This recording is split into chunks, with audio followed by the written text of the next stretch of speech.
So this is going to be most comprehensive class on this particular chapter of history, okay, in which we will cover all the aspect of this, and you don't have to read any book. New NCERT, old NCERT, Shekhar Bandyopadhyay जी का book है, ग्रोवर जी का जो book है, okay, Bipin Chandra का book है, सब British government thought that Gandhi ji is now a spent force politically. Means Gandhi is finished politically, now he cannot revive the national movement. That's what British government thinks now. UPSC asks new sort of questions every time, even in GS. Of course, from GS point of view, we are discussing in GS mains, in prelims, UPSC asks new questions every time. Okay, they are venturing into new areas, new aspects. But we don't learn that. Sometimes we fail to teach that. Okay, and then after exam we start crying, sir, we did not learn this, we did not, this particular thing was not there in book. So that's why I attend this lecture, and you will find that everything is covered. You must have studied about how British products were competing with Indian products. Okay, but most of the students don't know that Japanese products जो है, even though those created issue or competition for the Indian business. So that Bardoli Satyagraha is something that lifted Gandhi out of depression. So, and this timeline will also help you to solve any question, okay, regarding, we can say, of chronology in prelims. Okay, good. So Delhi proposal has connection with Muslim League and Nehru Report. Delhi Manifesto is regarding the conditions put forth by the Congress leaders. Okay. Third, there is one more term, that is Delhi Pact. Delhi Pact is the Gandhi-Irwin Pact. There is one more pact, okay, that is Delhi Pact on minorities. This will, are you enjoying? मजा आ रहा है? ठीक है, मजा आना चाहिए life में. Today's language, in political language, we can say masterstroke by Gandhi. Okay, this strategy was so successful that later Lord Irwin tells Gandhi that Gandhi, you have planned a fine strategy around the issue of salt. So that's why I always say the salt march of Gandhi is a lesson for even today's political leaders, and how to create a political movement that Gandhi had showed back in 1930s, which could be followed by the 21st century politicians. But of course, for good purpose like Gandhi. He did not give up that time's Indian flag. Okay, he was unconscious on ground, but he was still holding that particular flag, and that was the, we can say, sacrifice that was done by people. That's the sacrifice that our leaders had done that time. So when we criticize our leaders, we must understand that they fought for our independence movement. Because of them, we are independent now. Okay, so criticism should be constructive ones and not with the contempt. Be it Gandhi, be it Patel, be it Nehru, be it Savarkar. This was the date of 28th October. You don't have to remember the date as such. 1934. Gandhi had resigned. Breaking news. Gandhi had resigned from the membership of Congress. And Gandhiji had initially launched, when started Dandi March, and he had 78 volunteers with him. Okay, none of them was women. Why? Because Gandhiji did not want women to be a part of that particular march that time. And when Gandhi was asked why, so hello and welcome to all. So today we are going to discuss that chapter of Indian history whose importance probably goes beyond the exam. The chapter we showed what power of salt can be. The chapter we showed how symbolism can drive the politics.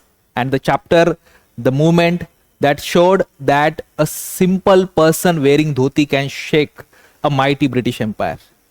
Okay, the movement that was underestimated by many. Okay, but that made Britishers to negotiate with Indians. The movement which is still one of the important study in the politics even for the students today. Okay, the politics where symbolism, the politics where the event, the politics where the drama, politics where how media coverage can happen. That movement we are going to study, and that is Civil Disobedience Movement. Okay, now in terms of exam, okay, if I see what is the importance of Civil Disobedience Movement, okay, so in mains, if you see exam ka importance, if you see in mains, direct civil disobedience questions are not there. See, in our previous classes also, since 2013 till 2025, whatever mains questions are there that we have analyzed. Okay, but if you see in mains, direct questions are not there, but indirectly 2 to 3 questions I'll say from Civil Disobedience Movement have been asked. 2015 mein there was a question, 17 mein there was a question. What does that mean? Indirect questions means, for example, there was a question regarding contribution of women in Indian national movement. So when you discuss the contribution of women in Indian national movement, it becomes very important that we discuss the Civil Disobedience Movement also there. Okay, because probably till Civil Disobedience Movement, it was the largest movement. Sorry, yeah, it is the largest contribution of the women in Civil Disobedience Movement. Okay, so CDM, I might call it CDM further. So we'll discuss that Civil Disobedience Movement. So basically we'll say that there were 2 to 3 questions indirectly civil disobedience movement can contribute to their answers. In prelims, however, around you will see 4 to 5 questions that are asked from the CDM. 4 to 5 questions. Okay. And those 4 to 5 questions, again, generally the Gandhi-Irwin Pact, the different leaders of civil disobedience movement, those are asked. So of course, in our answer writing class, we'll discuss these mains questions also, but at the end of the class, like I do in every class, at the end of the class, I'll show you some mains question, also some practice questions, some other questions, so that you will have a perspective that why did we study what we studied. Okay. And then we'll also discuss this prelims also. Prelims questions also, when we are discussing, we'll discuss that. Okay. So this is going to be most comprehensive class on this particular chapter of history. Okay. In which we will cover all the aspect of this, and you don't have to read any book. New NCERT, old NCERT, Shekhar Bandyopadhyay जी का book है, ग्रोवर जी का जो book है, okay, Bipin Chandra का book है, सबका जो भी इंपॉर्टेंट कंटेंट है जो आपके जीएस के लिए इंपॉर्टेंट है, ये इस पर्टिकुलर चैप्टर में होगा. So you don't have to study it by yourself. Okay, say sir, what are the points that we are going to cover from this particular chapter? Okay, what are those important points? First thing we are going to discuss ki what were challenges before Gandhi and Congress after the non-cooperation movement. Okay, see, in last class we have already discussed topics till the Simon Commission. Okay, we have discussed topics till Simon Commission and Nehru Report. Okay, but when we discuss the civil disobedience movement, we'll have to discuss some linkages, what happened after non-cooperation movement. Then what was the opportunity, what were those opportunities that got created which led to the revival of the national movement. Okay, after that, then we'll see what events, chronologically we'll see what events that led to the civil disobedience movement. Okay, in between there will be suspension of the civil disobedience movement, we will also discuss that. Okay, after that, then why it was withdrawn, why it was suspended, that is what we have to discuss. On last part, that is analysis of the civil disobedience movement. These are the topics that we are going to cover very comprehensively in today's class. Okay, please remember this particular thing. Fine. Now, there is always a question before we start this particular topic. There is always a question that is asked by students to me. Okay, yeah, I always ask this question sometimes to students also. What is difference between civil disobedience movement and non-cooperation movement? See, 1921-22 mein we saw non-cooperation movement. Now we are going to see CDM, that is civil disobedience movement. What is difference between these two concepts? Let's try to understand. Non-cooperation movement aims to bring the working of the administration to standstill by not cooperating with the government. What does this mean? It means that you are not disobeying any specific laws of the government. You are just not cooperating with the government by taking certain actions. What are those actions? You will boycott foreign goods. Then you are not cooperating with the government policy of importing foreign goods. Okay. You are giving up government schools. You are giving up government jobs. Okay. So what are you doing? You are basically not cooperating with the government. You are not as such specifically disobeying any laws. Civil disobedience movement, however, we can say is a more intensified next step to this non-cooperation movement. Okay, in civil disobedience movement, you try to paralyze the working of government by specifically disobeying certain laws of the government. Okay, you are basically questioning the authority of government over here. And what laws you will break? You will break salt law. If salt requires license to be made, okay, then you will break salt. You will make salt without license. Okay, you will break forest laws. You will not pay taxes. Not paying taxes is also breaking of law again. So here you specifically disobey laws in order to question the authority of government itself, in order to paralyze the government itself. So in non-cooperation movement also we had seen that Gandhiji had told that this second phase of the non-cooperation movement will be civil disobedience, which never came because Gandhiji had withdrawn the movement. Why did he withdraw and all? We have already discussed. As I told you, till Nehru report, all the politics we have discussed. Okay, so that concept is also clear. What is non-cooperation movement and what is civil disobedience movement? Okay, I hope that's clear now. Now, let's come to our topic, that is what are challenges that Gandhi had faced, okay, after the non-cooperation movement. Okay, let's try to understand. Everything should be connected and then we should be discussing this particular thing. So next, my point here, challenges before Congress and Gandhi after NCM, non-cooperation movement. You don't have to note anything down. Everything will be in your notes. जो मैं आपको handout देता हूँ, everything will be there in that. Okay. If you want to note down just for revision, you can do it now live. Okay. So what are the challenges that are there before the Congress after non-cooperation movement? Let's try to discuss that. Okay. See, after non-cooperation movement, it was almost difficult or almost impossible, I'll say, for Congress and Gandhi to launch any big movement. Okay. And there were certain reasons for that. If you remember, now Gandhi was released from jail.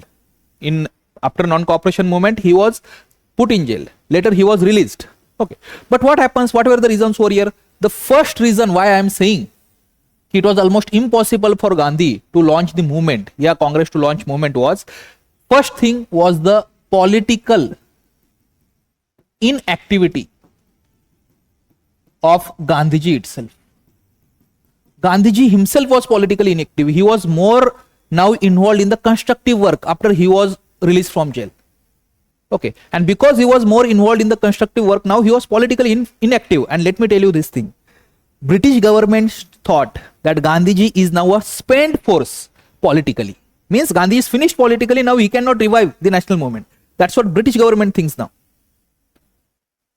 Fine. So that was the impact of political inactivity of the Gandhiji over here. How he got revived again, we'll discuss. That's very interesting. Okay. Second thing, and there are now, which I will call as the crisis of unity in Congress. Let's try to understand that thing. Okay. Let's try to understand the crisis of unity in Congress over here. Okay. Fine. So what is crisis of unity? See, everything that Gandhiji might have achieved during non-cooperation movement, especially the unity part, okay, seem to have been losing now. Okay, you will find divisions happening in Congress itself. You will find divisions that are happening within Congress as well as outside the Congress itself. How? The first thing, we will find that, which we have discussed in last class, there was this Swarajists versus no changers issue. Pro changers versus no changers issue. Initially, as we had discussed, Gandhiji was against this Swarajist idea initially. Okay. But Gandhiji found that Swarajists were becoming more powerful within the Congress. Okay. And Congress is itself getting divided on this particular line. So you will find divisions are happening in Congress. Second, okay. Second, you will say he increased socialist influence in Congress. There were leaders who are now more leaning towards the socialism. What is happening because of that? Again, within Congress, you will find this right versus left issue. Some people, of course, some Congress members more leaning towards the right thinking, others who are socialist leaning. Now that conflict was also happening. Third, Congress, Muslim League. Okay. This Congress Muslim League unity that was there, now that was completely lost. Whatever was there in non-cooperation movement, that was completely lost now. So see what are the challenges that are there with Gandhi. Okay. Fourth, you will also find multiple communal riots that are happening in different parts of country. Northwest frontier provinces, there were communal riots. Okay. United provinces. In United provinces itself, from 1923 to 1927, 88 incidents of riots were there. Okay. Bengal, there were riots. So northwest frontier provinces, Bengal, then you will find United provinces, where almost 88 incidences, as I told you, from 1923 to 1927, these were happening. So communal riots was one of the big challenge. Okay. And fourth, I'll say key issue of untouchables. See, after non-cooperation movement, Gandhiji had done an immense work for the abolishing untouchability. That campaign of Gandhi was going on, but it was not getting that much response. You will find some sort of frustration that was happening among untouchables also. They were moving towards other leaders now. That is Dr. Babasaheb Ambedkar, M.C. Rajaya. Okay, those leaders were now attracting more to untouchables now rather than Gandhi. Okay, so if you see all these things, it feels like everything Gandhiji was losing. Okay. And why am I specifically discussing all these points? Okay, you'll understand the importance of that from mains point of view when I'll show you a question. Okay, what happens? See, UPSC asks new sort of questions every time, even in GS. Of course, from GS point of view, we are discussing in GS mains, in prelims, UPSC asks new questions every time. Okay, they are venturing into new areas, new aspects, but we don't learn that. Sometimes we fail to teach that. Okay, and then after exam we start crying, ki sir, we did not learn this, we did not, this particular thing was not there in book. So that's why I attend this lecture, and you will find that everything is covered. Okay, and this was the challenge. We saw the political one aspect was there. Okay, second, this crisis of unity that we had discussed, that was there in college. Okay, and third thing, okay, there were some people who lost faith in Gandhi's leadership. There were some people who lost faith in Gandhi's leadership. What was the reason for that? Sudden withdrawal of non-cooperation movement. Second, because of that you will find many youth, they were now getting attracted to revolutionary activities. And this was also seen in a steep decline in Congress membership that time. So I am not saying that nobody is making this up, but you will find that that was the period after withdrawal of non-cooperation movement. There was steep decline in the, you can say, membership of the Indian National Congress. Okay, so these were all reasons that you will find because of which it became quite difficult for Congress and Gandhi to even launch a new movement over here. Okay, and that's why you find this British government that time felt that Gandhi is politically a spent force, finished. Okay, but he was Gandhi. Okay, that they did not know. Okay, I'm not trying to glorify the leader here, but let's try to understand how politically leaders actually revive themselves. Fine. Now let's see what events will happen now that led to the revival of nationalist activity. We are not yet to the civil disobedience movement. Let's try to understand. But there will be a question ki what challenges that Congress had faced after non-cooperation movement, or why there was this loss of movement, a nationalist zeal after non-cooperation movement. These are the reasons. What are those reasons that were for the revival over here? Okay. So now let's see what were the reasons for the revival of Gandhi's activity or Congress activity. Okay. For revival of Congress and Gandhi's activity. And first we can say reason was peasant issue. First reason we can say is peasants issues. What are peasants issues? The first issue was the Great Depression of late 1920s. I'll write it over here. Great Depression of late 1920s. You know that you must have studied this economy. Okay. So it is this late 1920s. There was Great Depression in overall world. And partly the reason was World War I also. We'll discuss that when we discuss the world history.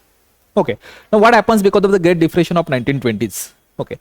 It led to the sudden, we can say, price drop in agricultural commodities. There was price decline or price drop in agricultural commodities. Okay, you will find cotton prices, they were decreased by almost 60 to 70%. Okay, wheat prices decreased by almost 40%. Jute prices in Bengal, they got crashed. Okay, so now peasants have their own issues. Second, when this Great Depression and price drop was happening, you will find the revenue demand. This revenue demand by government, it was still static. It was still same. So the government was not ready to remit revenue. Okay. And third thing, repeatedly in some places, especially like United Provinces, there were crop failures happening. So crop failures are there, but peasants still have to pay either rent or revenue. Okay. Great Depression is there. That's why price drop is there. Okay, so when all these issues peasants were, we can say, facing, that was the opportunity for Congress for creating the ground among peasants. That was the opportunity that was created to the Congress now, where Congress now could have big landlords, sometimes small, we can say, landholders also in their fold. And second, we can say section of the society that time, that was business class. Okay. Now this business class was also now leaning towards Congress. Okay. Why business class was leaning towards Congress? There were two factors for that. Especially, there were two factors for that again. What are those two factors? The one factor was again Great Depression. How Great Depression was one of the factors? Because of the Great Depression, especially those cotton cloth producers, okay, their export had declined, their sale had declined. So there was a data which says that around 1,20,000 bales of cotton was unsold. That inventory was unsold. Okay, so Great Depression, they are also feeling the heat. Second, and this is very important, this could be asked in prelims also. Okay, there was competition for Indian cotton cloth producers. There was competition for Indian cotton cloth producers from cheap Japanese clothes, Japanese products. You must have studied about how British products were competing with Indian products. Okay, but most of the students won't know कि Japanese products जो है, even though those created issue or competition for the Indian businessmen. So because Indian businessmen were also feeling heat, now they are also having this tendency to lean towards the Congress over here. Okay, now this is done, sir. What is third point you will say is the labor unrest in India. Labor unrest that was happening in India, different parts of India that time. Okay, so I'll give you a data, and this data is very interesting. The 1928-29 itself, in 1928-29 itself, in India, around 203 labor strikes had happened. 203 labor strike within 1 year. Okay, so that was the, we can say, the gravity of the labor strike or labor unrest in India that time. Okay, and at the same time, around in 1930, the communist influence, see, communist had a very big influence in the labor movement in India that time, right? This communist influence jo hai, that also got declined. Why that is got declined? Because of the government suppression of the communist that time. Okay, so communist influence is declining on the labor movement, but labor movement is on its peak because there were multiple strikes that was happening that time. Now this gave opportunity for a Congress to present itself something called as a supra class entity. It means we are not specific to any particular class. Business class is supporting us, we are supporting their causes. At the same time, we are supporting the labor class also.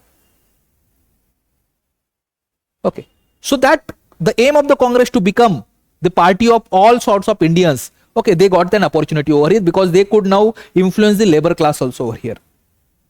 Okay, and on top of that, okay, two events that happened in India, because of which we can say it revived the fortune of Congress and Gandhi. Okay, it revived the fortunes of Congress and Gandhi. What are those two events? Okay, first, which we have already discussed, that is Simon Commission protests. See, when Simon Commission came, by the time Simon Commission in February 1928, Simon Commission landed in India. By that time, Indian national activity was not that active. Okay, but when Simon Commission came to India and their protest showed how Congress can still mobilize people in different parts of the country, how Congress can still protest. Okay, so it instilled confidence and it also gave that thrust that is required sometimes, okay, for the Indian national movement. And second, which is very important, this Satyagraha we have already discussed in our Peasant movement class, but I am discussing it here, that is Bardoli Satyagraha. Now why Bardoli Satyagraha happened? Of course, this was a peasant Satyagraha that happened in Gujarat, we know that. Okay, but why Bardoli Satyagraha happened, what was the outcome of that, we have discussed all those things. But how this Bardoli Satyagraha led to the revival of movement, let's try to understand. See, Bardoli Satyagraha mein, who was the leader? Sardar, right? Sardar Vallabhbhai Patel was the leader. And Sardar Vallabhbhai Patel, for your information, Sardar Vallabhbhai Patel was also the president of the Gujarat Provincial Congress Committee. He was president of that. Okay, and he was the one who was leading the whole Bardoli Satyagraha. But how Gandhi came into picture over here? Because it was Gandhi's image that was used by the local Congress and Sardar Vallabhbhai Patel, right? Patidar Peasant hai, Kali Parach tribals were there, among which this Bardoli Satyagraha was quite popular. So Gandhi's image was used over here to gain the support. Okay. So Gandhi's popularity was again tested and successfully. Okay, and that's why some of the historians say that Bardoli Satyagraha jo hai was a spectacular success. Yeah, other one actually says that Bardoli Satyagraha is something that lifted Gandhi out of depression. Okay, you can quote that if you want to write all these things, what opportunities were created if a question is asked. Okay, so now a background is created, okay, where Gandhi and nationalist activity had opportunities for revival. Okay, challenges, now they know that they can overcome. Okay, now we'll see what events. Now our part comes, we'll have to discuss what events that led to the civil disobedience movement. That's what we are supposed to discuss over here. So first of all, I'll give you a timeline, and through that timeline, we'll discuss this event that led to the civil disobedience movement. So first of all, let's have a timeline the way we do in every class, because that brings more clarity in learning history.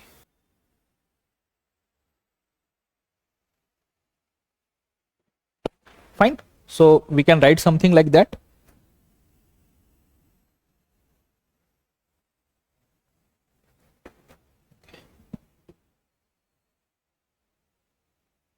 Fine. So let's write a timeline over here. Let's try to understand, और उसके through मैं फिर आपको then I'll teach you all these things through that particular thing. Okay. So first of all, let's try to understand Simon Commission. I'll write it in short. Simon Commission that come to India in February 1928. It was Simon Commission that had come. Okay. Then we see Nehru Report. Okay, Nehru Report we can say came to known by 1928 August. Okay, then December, May we'll find Congress session of Calcutta session of Congress will happen in December 1928. Just write it down, then I'll explain all these things. We'll discuss this in detail. Okay, then Deepavali Declaration. Deepavali Declaration of Lord Irwin. When did it come? On 31st October 1929. October 31st 1929. That was Deepavali Declaration. Okay. After Deepavali Declaration, of course, there will be Delhi Manifesto. Something called as a Delhi Manifesto had happened. Delhi Manifesto. Okay. And I'm writing it in short over here. Delhi Manifesto. That came, this is October 31st. You can say November 2nd. Okay. 1929. Okay. Delhi Manifesto. November 2nd, 1929. Okay. Then the historic session of Congress, that is Lahore session of Congress. I'll write it over here. Lahore session of Congress, that is in December 1929. Okay, please write it down. Ye timelines are very important. Then came Gandhi's 11 demands. Gandhi's 11 demands to the government. 31st Jan 1930. ये गांधी जी की 11 demand जो है 31st जनवरी है. 31st जनवरी 1930 Gandhi ji 11 demand will be there. Okay, and then civil disobedience movement that will be launched through the Dandi March. Okay, that is March 12, 1930. Okay, then will happen Gandhi Irwin Pact. या मैं इसको short में लिखता हूँ Delhi pact over here. Gandhi Irwin Pact. Okay, just write Gandhi Irwin Pact over here. That will happen on March 5th, 1930. Okay, then comes your second roundtable conference. Okay, suspension of civil disobedience movement. Second roundtable conference will be roughly you can say December 1930. Sorry, this is March 5th, 1931. Delhi Pact will happen March 5th, 1931. Second roundtable conference will be on December 1931. It started somewhere in September 1931 itself, but when you discuss the roundtable, see roundtable conference as a separate topic we are going to discuss after this class. Let's try to understand. Round table conference is not a part of this particular class, but round table conference we'll have to discuss it here because again it's a very important, we can say, event when this civil disobedience movement was happening. But that we'll have to discuss separately. Round table conference, its importance from mains point of view, 3 round table conference, who attended it, who all these things we are going to discuss later. Okay. Then second round table conference will happen. Okay. After second round table conference, we can say कि movement जो है, that was again the movement that was suspended, that movement again was launched. Okay. After movement was launched, okay, then we can the movement was again launched over here. Okay, तो मैं यहाँ कह सकता हूँ कि revival of CDM, revival of CDM. Okay, and finally withdrawal of CDM, withdrawal of CDM. That happens in April 1934. Okay, so this is the timeline that you are supposed to write over here. Okay, ये timeline बस लिख लो, please write it.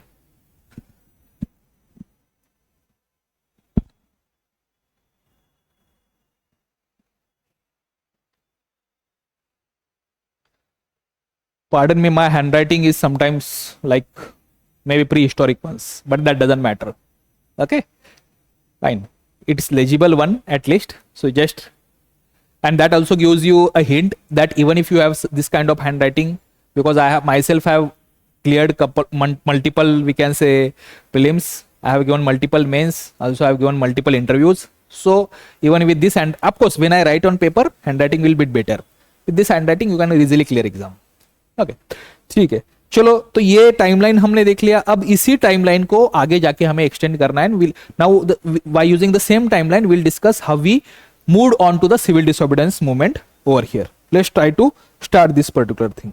Okay, so first of all let's try to understand these two events we have already discussed. Okay, Simon Commission protest, how Simon Commission protest had happened. Then Lord Birkenhead had given challenge to the Indians. Okay, that you create a constitution which will be agreed upon by all Indians. Okay, basically he was thinking that Indians cannot create a constitution which will be agreed upon by all political parties. So that challenge, what that gauntlet was thrown by him, that challenge was taken up by Indians. When challenge was taken up by Indians, then came the Nehru Report. Okay, but what were the issues with the Nehru Report? What were objections by the Muslim League? Whatever objections by within the Congress, that also we have discussed. Okay, so we have come to the point where Nehru Report was known to everyone. Okay, now we'll discuss from here, from Congress session. Okay, fine. Now we'll discuss and see, this timeline will be very important for you in order to discuss a question. See, there was a question that was asked on the Quit India movement in mains. Discuss the event that led to the Quit India movement. Yeah, what event that led to the Quit India movement? Comment. That was a question. Same question could be asked regarding civil disobedience movement also. Same question could be asked regarding non-cooperation movement also. And this timeline will also help you to solve any question, okay, regarding, we can say, of chronology in prelims. Okay, fine. And I am not expecting you will remember exact dates. Ki November 2nd 1929 mein there was Delhi Manifesto that had come. या फिर you will find 31st Jan 1930 में Gandhi's 11 demands had come. Only if it's a very important event, then only you will have to remember the specific date. For example, when CDM was launched. Okay, when this Dandi March ended, when Dandi March has started. Okay, you will have to remember that because UPSC asks this in prelims. Okay, fine. So facts sometimes we need to remember in history. Okay, this is a very big misunderstanding that is propagated by some people, that facts are not important for history. UPSC history is about facts, especially when it comes to prelims. In mains also you need lesser facts, but you need analysis, but you can do analysis only when you know facts. Okay, so that's why at least some facts you must remember, some dates you must remember. For other dates you don't have to remember, mug up the exact dates, but at least you should know the sequence of that. And when you do the classes, it will be very easy for you. There is feedback by hundreds of students to me ki sir, after I do classes, it's not that difficult to remember the sequence of events. And when you know the sequence of events, it brings better clarity. Okay, so please understand this particular thing. Okay, so now we have come to a point, as I told you earlier, कि अब हम Congress session of December 1928. This is what we are going to discuss over here. Okay, so let me start with this Congress session. Important hai, I have discussed all the important Congress sessions for you, if you remember this thing. So let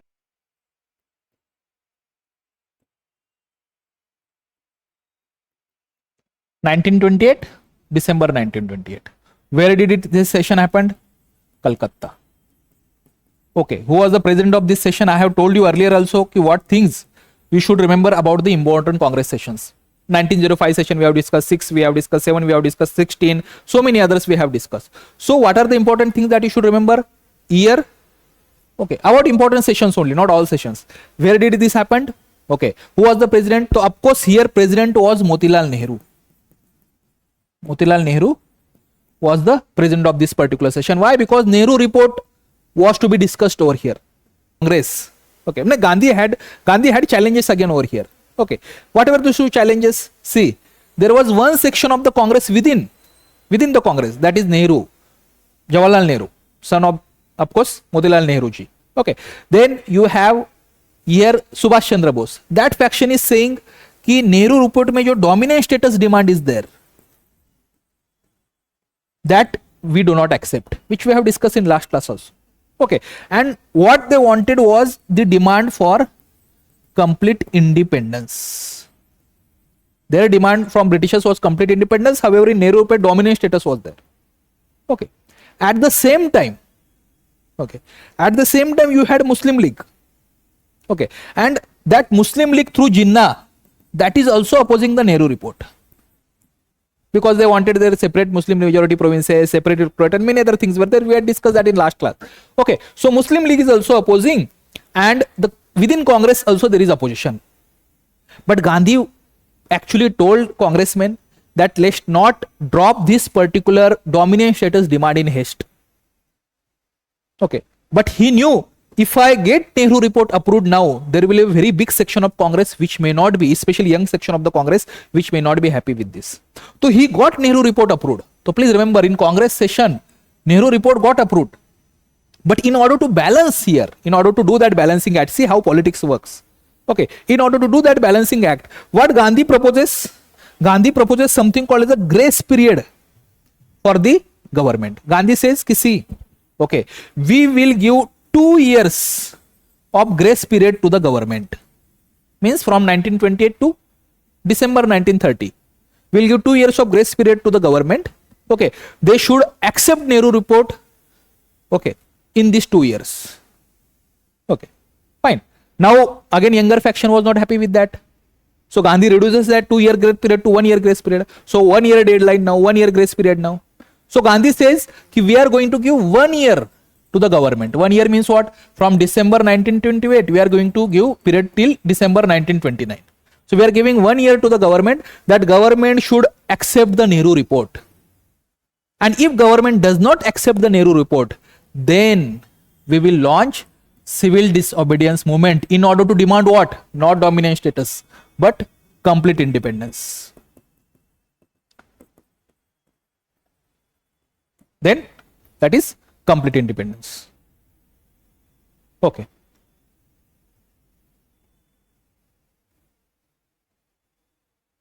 I hope that issue is resolved. Take. So let's go ahead. So now Gandhi gives 1 year grace period to the government. You have 1 year. Accept demand. If do not accept, demand means accept Nehru report. If you do not accept the Nehru report, then there will be Civil Disobedience Movement launched by us after 1 year. Okay, with a demand of complete independence. So he had done the balancing act again. Gandhi does the balancing act again. Okay, what happens after the 1928 session? Let's try to understand this particular thing. Okay, now after 1928 session of the Congress over here, okay, after this 1928 session, okay, what happens after Calcutta session? Okay, first thing, there were some section of the Congress, generally you can say liberals of Congress, they wanted to cooperate with government. The liberal section of the Congress, they wanted to cooperate with government. Okay, second thing, India's the then Viceroy,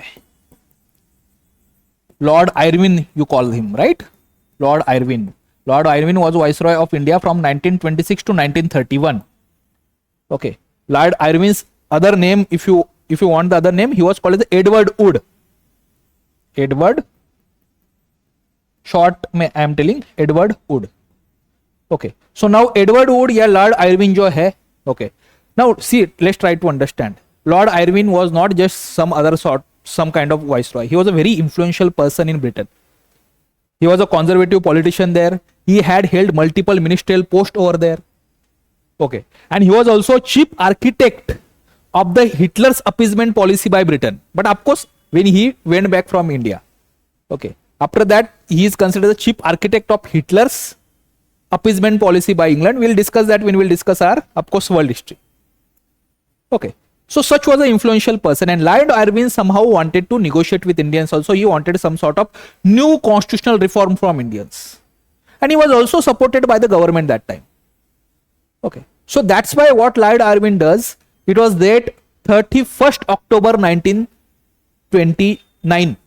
Okay, the date was 31st October 1929.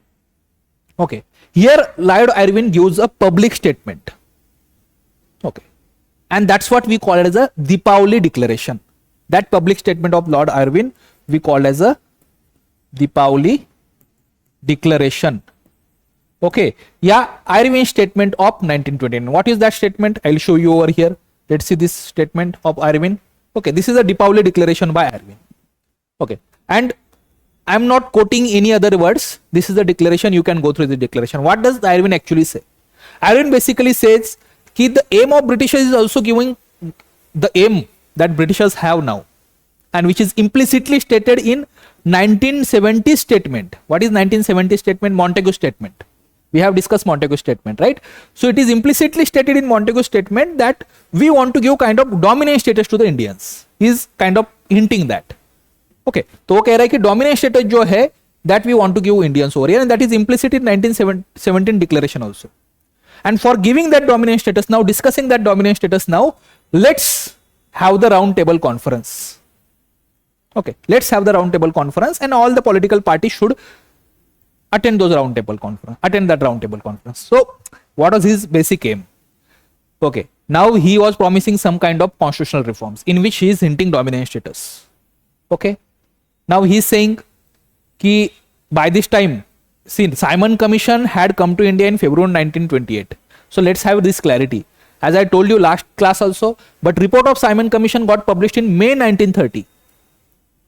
Okay, so October 1929 mein this person is saying ki let Simon Commission report come, let's arrange round table conference, let's discuss the Simon Commission report over there. Okay, and we'll also discuss the dominant status for India and other constitutional reforms. That report of discussion will go to the British Parliament.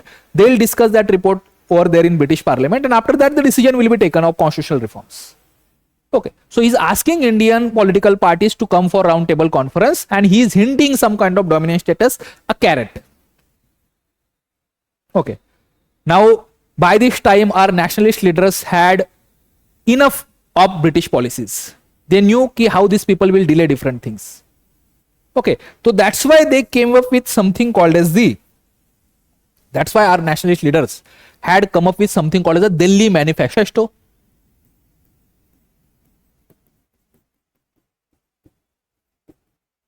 That is Delhi Manifesto. Okay, and this was there on November 2nd. You don't have to remember the exact date, but it was there November 1929 mein this Delhi Manifesto came. What is that? Certain prominent nationalist leaders of India, they came together in Delhi, and they put forth certain conditions before government for attending the round table conference. They are saying if you meet these conditions, we will attend round table conference. If you do not meet these conditions, we won't attend round table conference, because enough is enough. We have seen lot of things now. Now in 1917 also you had talked about responsible government. Okay, you have never granted to us. We have done multiple andolans, we can say, protest for our Swaraj. You have never granted us. Okay, so now we have also published Nehru Report. Okay, you are not taking that seriously. Okay, so now we have certain conditions for you. You are putting up certain conditions for us. Attend round table conference, we'll do certain things. Now we are putting up certain conditions before you. Okay, fine. And you satisfy those conditions, you meet those conditions, then only we'll attend round table conference. So Delhi Manifesto is basically certain conditions. I'll say rather three conditions They were put forth by our nationalist leaders, okay, for attending the roundtable conference. What was the first condition? First condition was regarding the purpose of roundtable conference. So basically our nationalist leaders said that purpose of roundtable conference should be regarding discussion of details of dominant status. So basically they were saying, now you give us dominant status immediately, accept that principle of dominant status, grant us dominant status. In roundtable conference, we'll just discuss what will be the provisions and details of roundtable conference. We don't want to discuss the date of dominant status in roundtable conference, because they knew that these people will go there, we will go there, these people will again delay, they will just discuss when to give dominant status. They're saying give it now and just discuss the details in roundtable conference. Okay. Second thing, at roundtable conference, Congress will have majority representation, okay, because it is of course biggest political party as per the claim of the Congress that time. And third, there should be general amnesty for political prisoners. See, these are political prisoners, okay, they haven't committed any sort of, we can say, robbery or murder, okay, they have whatever Congress volunteers were there, other karyakartas were there, just political prisoners, just have general amnesty, release them from prison. Okay, so these three conditions were put forth by the Congress leaders, जिसको हम Delhi manifesto कहते हैं, okay, in order to attend the round table conference. Okay, now here let me introduce, as we know, some prelims bits. Let's try to understand. Okay, when I say Delhi manifesto, these are the conditions put forth by the Congress. When I say Delhi proposal, okay, so these were certain proposal put forth by Muslim League, so that those will be included in the Nehru Report. So Delhi proposal has connection with Muslim League and Nehru Report. Delhi manifesto is regarding the conditions put forth by the Congress leaders. Okay, third, there is one more term, that is Delhi Pact. Delhi Pact is the Gandhi-Irwin Pact that we'll be discussing just after maybe 15-20 minutes. The Gandhi-Irwin Pact that got signed, okay, that is called as the Delhi Pact. And there is one more pact, okay, that is Delhi Pact on minorities. This will happen in post-independence time. This is also called as the Nehru Liaquat Pact. Prime Minister of India and Prime Minister of Pakistan. Okay, that is also called as the Nehru Liaquat Pact, and that pact was regarding the protection of minorities from both sides of the border. That happens in post-independence time. So Delhi manifesto, Delhi proposal, Delhi Pact and Delhi Pact of minorities, there are four different things. Please remember that. Okay, nobody can give you that much clarity in class that we are now discussing. Okay, चलिए, are you enjoying? मजा आ रहा है? ठीक है, मजा आना चाहिए life में. ठीक है, चलो आगे बढ़ते हैं. अब this Delhi manifesto means these demands were put forth, these conditions were put forth. After that, there were debates in Britain in House of Lords, and from those debates it was quite clear that these conditions won't be met. Okay, and later then Irwin also communicated to Gandhi, see, he is unable to meet these demands. So basically he rejected those demands, and the moment he rejected demand, now Congress was free, because it was already, we can say, November, okay, and the deadline was till December 1929 for accepting Nehru Report. They are not accepting the Nehru Report. Okay, and now comes the historic session of Congress, that is Lahore session of Congress of 1929, whose president now was Jawaharlal Nehru. Whose president was now Jawaharlal Nehru. And see, fine, whose president is now Jawaharlal Nehru. And what happened this particular session? The first decision that was taken this particular session was boycott of round table conference. Whatever round table conference is going to happen, Congress is going to boycott that. Congress ka boycott. Okay. Second decision that was taken over here was Purna Swaraj resolution, and that's why this Congress session is considered as the one of the historic session of the Congress in Lahore. Purna Swaraj resolution means what? Ki henceforth Congress demand to the government is Purna Swaraj, that is complete independence, and not Swaraj or dominant status. That's why it's a historic session. And giving this presidentship to the Jawaharlal Nehru is also very symbolic and very interesting. 1928, father was there, Motilal Nehru ji, okay, whose demand was dominant status. Now the time has changed, the demand has changed, the baton of leadership has been passed to the younger leadership, that is Jawaharlal Nehru, whose demand is, and of course other younger leaders, their demand is now, that is Purna Swaraj, that is complete independence, and that's why he was given the presidency now. So yes, this is second thing. Okay, third, 26th Jan 1930 will be celebrated as India's first Independence Day. Fourth, all Congress members from legislature should now resign. Okay. Fifth, Congress Working Committee was now given this permission to launch the Civil Disobedience Movement. These 5 important things that happened in this Lahore session of Congress of 1929. Okay, remember these things. This is important. So now ground is clear for launching the Civil Disobedience Movement. But still, the CDM was not launched. Why? Because Gandhi was again facing certain issues over here. It's a demand of boycott of legislators.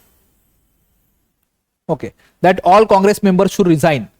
Okay, so this did not receive much response. Okay, second thing, Muslim League also opposed Civil Disobedience Movement, stating that it is a device to launch the Hindu Raj in India. Okay, they have their own agenda, so they are saying that this is a device through which you are launching Hindu Raj in India. So we oppose this Civil Disobedience Movement that is demanding complete independence. Third, within Congress also, certain Muslim leaders were not happy. Why they were not happy? Because they felt that first of all we should cement Hindu-Muslim unity, like we did in 1920 in this non-cooperation movement. Okay, and then we should launch the movement. Some Sikhs, they were also now going away from the Congress at this particular point of time. Okay, celebration of first Independence Day. You must have studied this many times. 26 January 1930 is celebrated as the first Independence Day. But what was the response for that? The response for celebration of first Independence Day was not satisfactory. So multiple challenges were still before Gandhi. You must have never studied this in such a detail, right? So multiple challenges were with the Gandhi now. And because Gandhi had multiple challenges before him, okay, now he wanted to break out from this. He wanted to come up with a strategy where this idea of complete independence should not be divisive, where this abstract idea of independence should have something for someone, everyone. This, for many people, this idea of complete independence, what is independence? For them, it was just an abstract idea. What does it actually mean? How can you connect with the people? Gandhiji wanted to do that. Okay, he wanted to devise a strategy for that. And that's why Gandhiji comes with his 11 points demands. The next step that Gandhiji will come up with his 11 points demands, Gandhiji's 11 demands. Okay, on 31st January 1930, the date was 31st January 1930, where Gandhiji actually comes up with the 11 point demand that he put forth before the government. Okay, and what is the condition of Gandhi? Gandhi says, okay, meet these demands by 11th March 1930. By 11th March 1930, you should meet these demands. And if you meet this demand by 11th March 1930, then we won't launch the Civil Disobedience Movement. Okay, that's what Gandhi is saying. Still, government is given opportunity. What is the logic behind that? Okay, the logic was simple. Because why? See, when CDM was supposed to be launched, the 1 year grace period was over. So CDM should have been launched. But then somebody asks you, why Gandhiji given these 11 point demands? The logic was simple that I had discussed earlier. Okay. It was not easy to directly launch a movement at this point of time because the demand of complete independence was becoming a bit divisive, unfortunately. And that's why he wanted to bring something for everyone. Okay. So that people will understand what happens after we get independence. So that's why he puts for this 11 demand. Okay. And those 11 demands are generally classified as, we can say, political demands, demands of general interest. Okay. Fine. Demands of general interest or political demands. Then bourgeoisie specific demands, yeah, commercial and economic demands we can say, and third we can say agrarian demands. Okay, Gandhiji did not classify these 11 demands like this. It is a historian named Sumit Sarkar. His classification is there. We don't have to remember that name, I'm just telling you. Okay, so Gandhiji had these demands. Now what are those demands? Let's just discuss some of them. Other things you can just read it from, just remember these demands, however, because this could be asked in prelims. There is high possibility of this because prelims is becoming difficult and difficult. Okay, so these demands could be asked there. I'll discuss some of them. Other things you can read, they are self-explanatory. Okay, but what if there is an issue for you? For example, okay, there was this demand, okay, that reduce the expenditure on army and civil services by 50%. Quite obvious. Okay, Gandhiji wanted that burden of expenses to be reduced because ultimately where these expenses were coming from, taxes imposed on Indians. Okay, then introduce total prohibition on these intoxicating drinks. Okay, fine. That is Gandhiji's demand, which was again included in our directive principle of the state policy also, if you connect that with polity. Fine. So then change Arms Act, bring out the reforms in criminal investigation department, release political prisoners. Okay, these were general political demands, which kind of affected every section of the population. Then there were certain bourgeoisie demands, yeah, commercial demands, we can say, economic demands. Okay, what are those economic demands? He wanted to kind of protect Indian industries. So he is saying he protect Indian industries by imposing tariffs on the foreign cloth import. Because I told you how businessmen were getting harmed because of the foreign clothes import. Okay, reservation of coastal shipping for Indians. What is this reservation of postal shipping for Indians? So Gandhiji wanted this postal reservation bill to be brought. Postal reservation bill. What is this postal reservation bill? Postal reservation bill basically aimed at reserving post offices services for the Indian products only. When post will ship products from one place to another place, okay, those services should be reserved only for the Indian products. Why? So that Indian products will be promoted and foreign products should not be allowed to use the Indian postal services over here. That is called as the postal reservation bill that Gandhiji wanted to bring that time. Okay, fine. तो ये हमने देख postal shipping for Indians को हो गया, postal reservation bill, this point is also done. Then reduction of the rupee sterling ratio to 1 shilling, okay, and 4D. 1 is 4D. What is this? Some of you might have read this in your books also. So what is that particular thing? See, earlier, let's try to understand. Earlier, the exchange rate of 1 rupee, the exchange rate of 1 rupee used to be 1s6d. 1 sterling 6 pence. D means pence. Okay, so 1 sterling 6 pence used to be earlier exchange rate. Okay, now Gandhiji wanted this exchange rate to be like this. 1 rupee should be equal to the 1 sterling 4 pence. It means he wanted to devalue rupee. He wanted the devaluation for the rupee. Why does devaluation for rupee is required? Now you must have studied this in economics. Okay. Here you see, earlier for 1 rupee you could get this much British currency. Now 1 rupee you are getting lesser British currency. Okay. This sterling, pence, these are smaller currencies than pound, British pound. Okay. British pound is divided into sterling, then pence. But it's not that class, but try to understand. He wanted to devalue it. Why did he want to devalue it? Why did he want to, we can say, increase the value of pound that time? Yeah, British currency that time, so that India's export will be promoted. Again, that's the economic thing, right? Because when your currency gets devaluated, our products become cheaper for the foreigners. So they will buy it more. That's first thing. Okay. And second thing, the import will be costlier for Indians. So when imports will be costlier for Indians, Swadeshi will be promoted. Indians will try to do import substitution. Okay, that's why this thing was required over here. Fine. And same way, other demands of Gandhiji were there. For example, abolition of salt tax, which Gandhiji considered as the most important demand that time, and based on which only he kind of launched this movement. And then reduce revenue demand by 50%. Matlab, revenue demand on farmers, land revenue demand.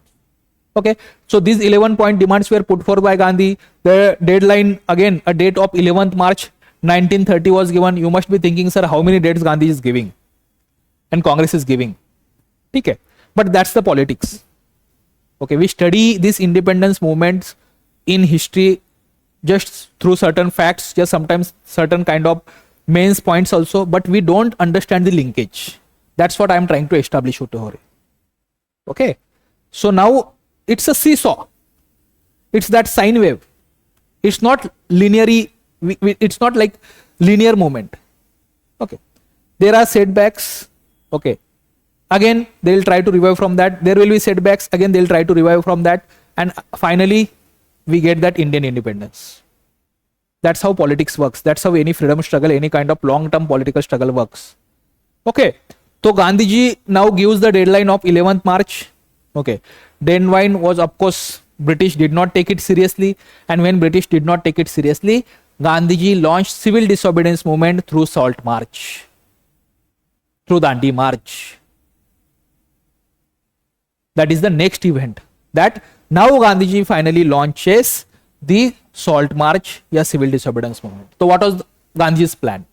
Okay, Gandhi basically, so what was Gandhi's plan over here?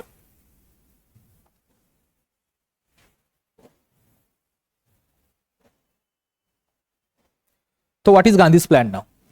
Gandhi basically planned that starting from Sabarmati Ashram, Ahmedabad. Have you ever visited Sabarmati Ashram? Must visit place when you visit the Ahmedabad. Okay, visited it once. I visited most of the historical places, by the way. Okay, and it's a very calm place. It's something where you can relive that history. Okay, so Gandhi here had a plan that on March 12, 1930, along with his 78 volunteers, he will start marching towards the Dandi. Okay, and it is on the date of 6th April 1930. He will reach Dandi. And once he reach Dandi, he will break salt law here. Breaking salt law means what? See, salt was a government, making salt was a government monopoly that time, even for the coastal communities. So if you want to make salt, you had to take government license, and government was also imposing the tax on the commodity like salt. So once Gandhi goes there and he symbolically, he kind of takes that salt in his hand. It's like he's making this salt without the government permission. So he's breaking salt law. Okay. So that was the plan that was done by Gandhiji, ki March 12 he'll start. Okay. And on 6th April 1930 he'll reach there. Okay. So it will be around, we can say, 24 days of March. 24 days they'll actually walk.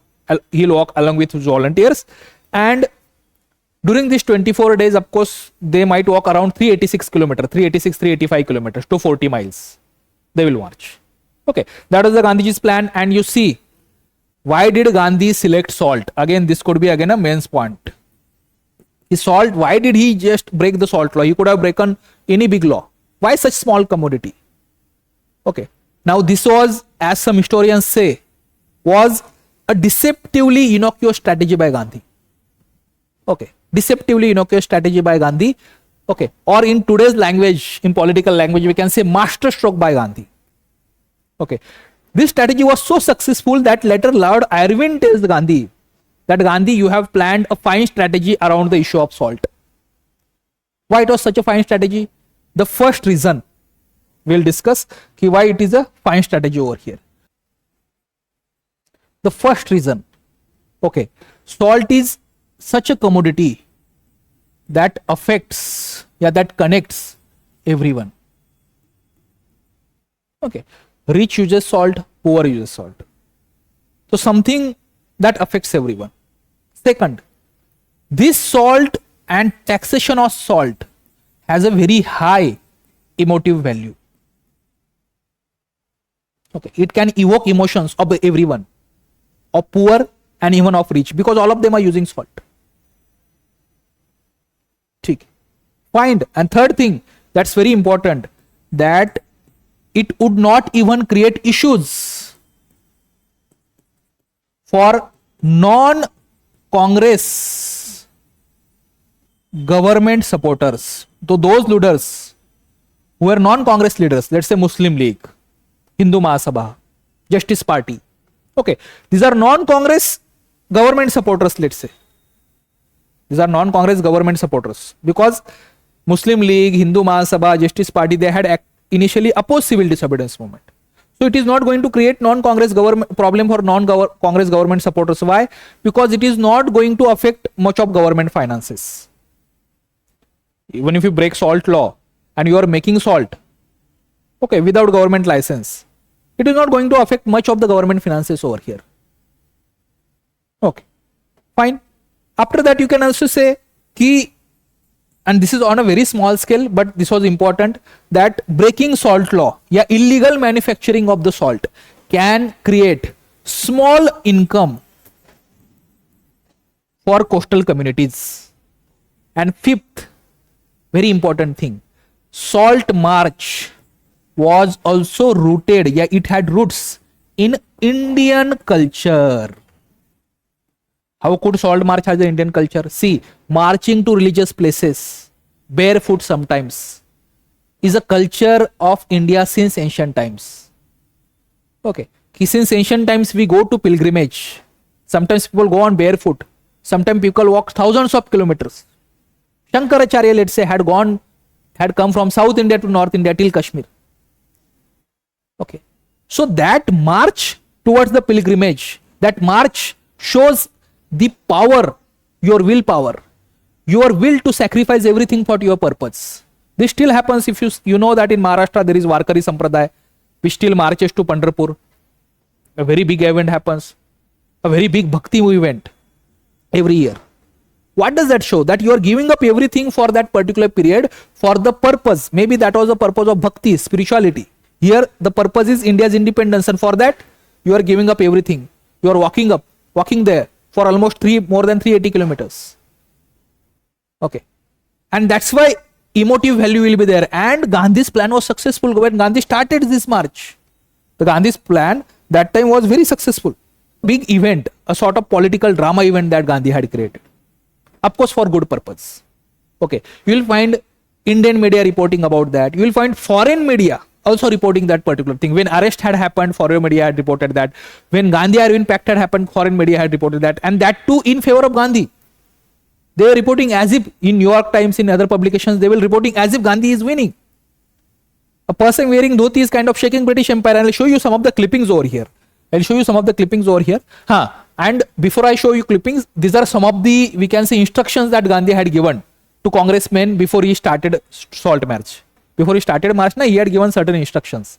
Okay, just go through those instructions also. For example, you can refuse to pay taxes if you want. Lawyers can give up their practice. Okay, liquor shops should be picketed. Public can boycott courts. Okay, government servant can resign from their posts.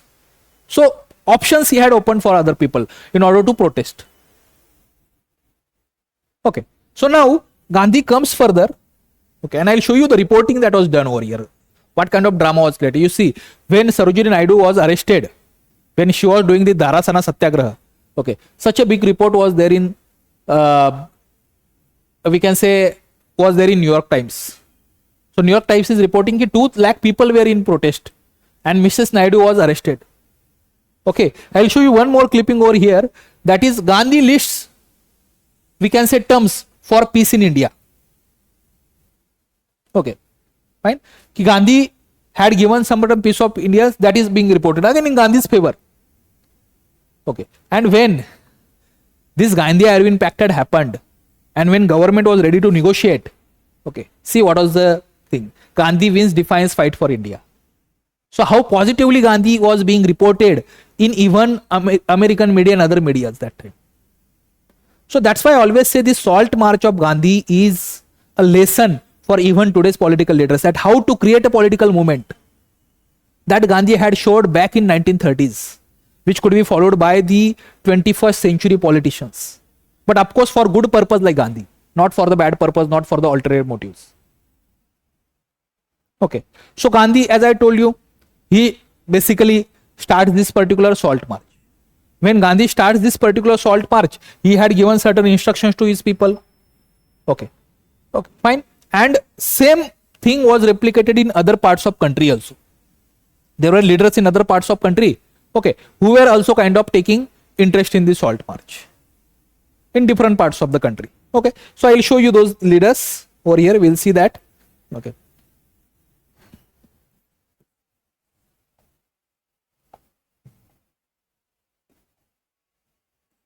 Okay, fine.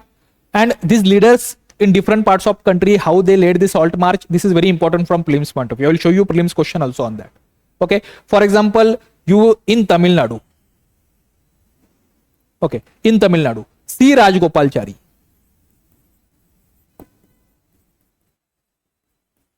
Okay, he led the salt march on Tanjore coast. In same Tamil Nadu, there was something called as the Chulai mill strike also. Chulai mill strike. That happened in Tamil Nadu.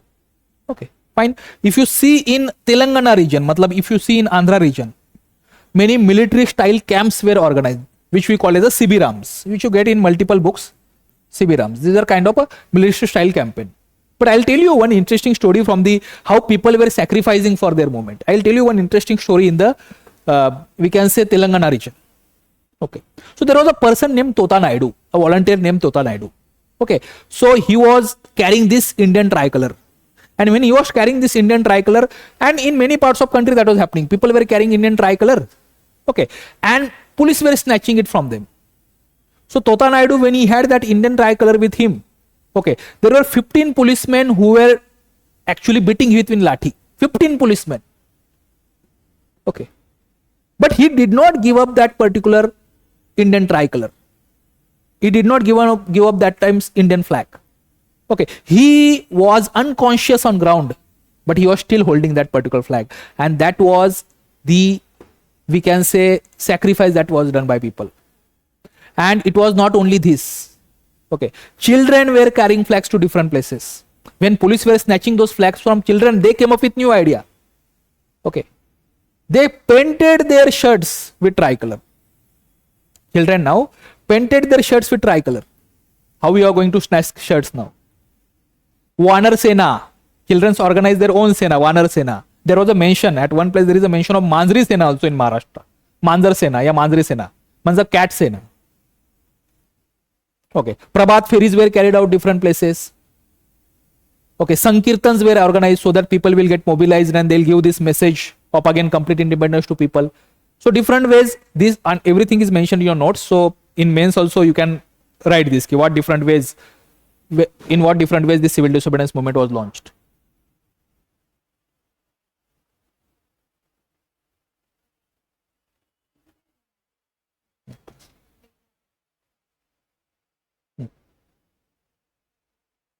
So what different ways this civil disobedience movement was launched. Okay, fine. And there are different leaders. For example, in Malabar, okay, you had K. Kalappan. Okay, he organized the salt march over here. The Congress leader the. K. Kalappan, he organized the salt march over here. Then there is one more name in Malabar, K. Krishna Pillai. Krishna Pillai. He later became the important communist leaders in India. Okay, in Gujarat itself, then Dharasana Satyagraha had happened, in which Sarojini Naidu, okay, then Imam Sahib, Manilal Gandhi, Gandhiji's son, these were also involved. Okay, because Gandhiji was supposed to go to Dharasana after that, but Gandhi was arrested before that. Nehru was also arrested. Okay, Odisha mein you had Gopal Gandhu Chaudhary. In Odisha, if you see, you had Gopal Bandhu Chaudhary over here. So I say multiple leaders, all their list I have given over here. You can see. Okay, this map will be provided to you. And in every state, what were the leaders, that is given there. Okay, North, that is given here. In Peshawar, there was one more leader. This is an assignment for you. Peshawar, I am going to discuss. Okay, Northeast here also I am not going to discuss. Okay, why? Because you should also read certain things, right? Which will be in notes. Peshawar mein which leader was there? You should study that, and I will tell you that. I will ask you that in next question. Sarad Gandhi, he was called. He had a brigade named Khudai Khidmatgar. Okay, those were the people who wanted to be a part of India. They did not want partition. They were against Muslim League. Okay, hints are there. Study that. In Northeast also, in Manipur and all. Okay, a 14-year-old girl was there, was arrested. All these things you should actually study. Okay, you should actually study over here. Fine. So chalo, we have discussed these different sorts of leaders. They were in different sort of places over here. Okay, there were other kind of campaigns. Those were also happening over here. Okay, this is very important. Please remember this thing. Prelims point of view also and from mains point of view also. Certain novel features of this particular moment. What other kind of campaigns were happening? Okay, now in North India you will find there was a campaign. Okay.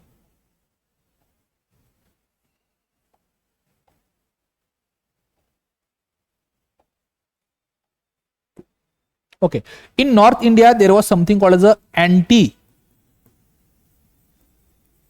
Chowkidari tax. Yeah, Chowkidar. See, Chowkidars were the village guards. Where the Chowkidars? Just remember this. Chowkidar jo hai, they were village guards. Okay, and these village guards kind of guarded villages that time, and they supplemented police force, rural police force. They supplemented. Okay, now how these village guards, Chowkidars were paid? Okay, they were paid from the taxes, a special Chowkidari tax that was given by the villagers. So villagers used to pay this special Chowkidari tax, and from that Chowkidari tax the Chowkidars were paid. But villagers had issue with Chowkidars. Why? Because they considered the Chowkidars as agents of governments, eyes and ears of government, and that's why in some parts of country, especially in North India, there was a campaign against these Chowkidars. They said ki abolish these Chowkidars. This system you should abolish, and we are not going to pay tax for that. So people stopped paying the Chowkidari tax, and especially started somewhere from Bihar that time, and then it spread from in other parts of North India. Okay, so that was one novel feature of this particular, we can say, civil disobedience movement, and you can put it in mains also, and in prelims also it could be asked. Then non-revenue campaign was also going on.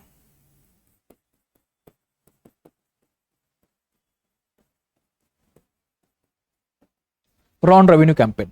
Where was this non-revenue campaign? This was going on in Rayatwari area. Means Gujarat, Maharashtra, these areas, especially in Gujarat, this non-revenue campaign had happened. What is non-revenue? That farmers are not going to pay taxes to the government. See, there are two things. Please try to understand. Non-rent campaign and non-revenue campaign. Rent is paid by farmers to the zamindars in zamindar area, because in zamindar area, zamindar is considered as a owner, and zamindar is supposed to pay tax to the government. And for zamindar, then peasants will pay rent. So non-rent campaign was also there here, but on a very small scale. Non-rent campaign jo hai to zamindars was also there, but it was on a small scale because Gandhiji was not that much interested in that, or not in favor of that.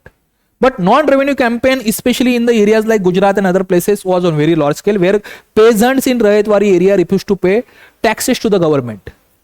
And government came with many oppressive measures. Government came with many oppressive measures at particular time.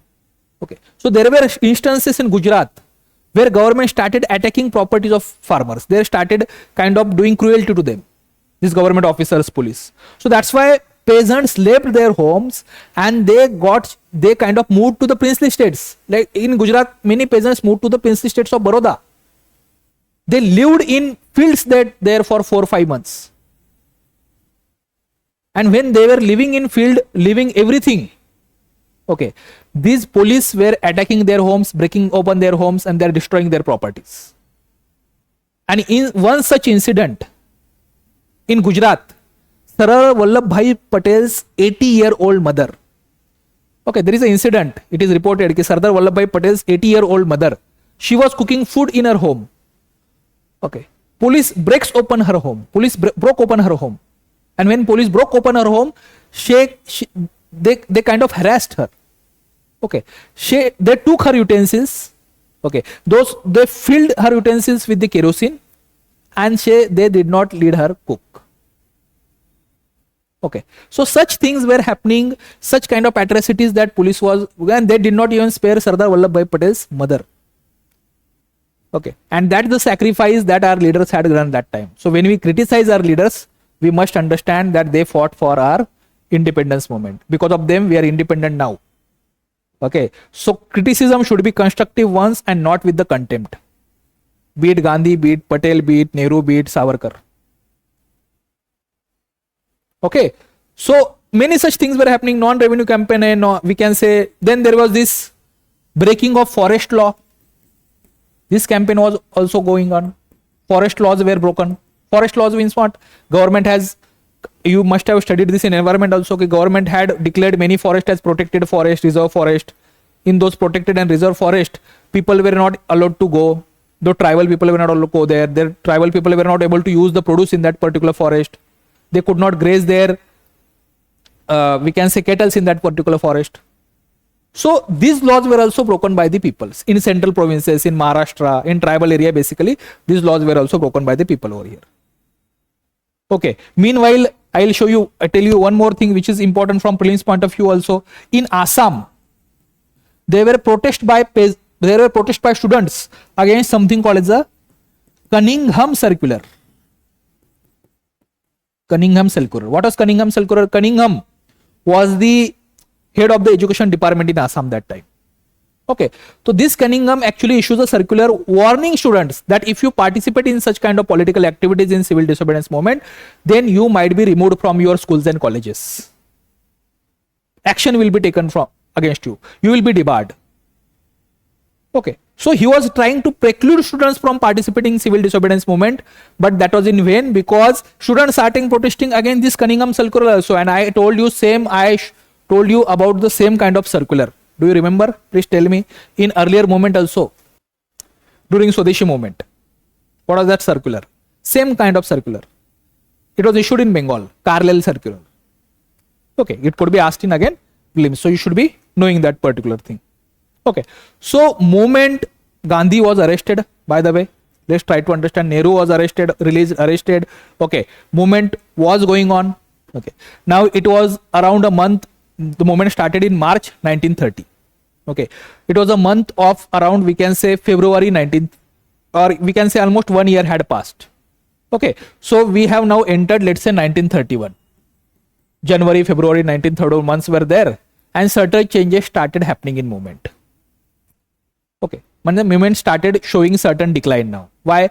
Because police started repression. They were cruel. They arrested thousands of them. There was around, they say, almost 90,000 of them were imprisoned.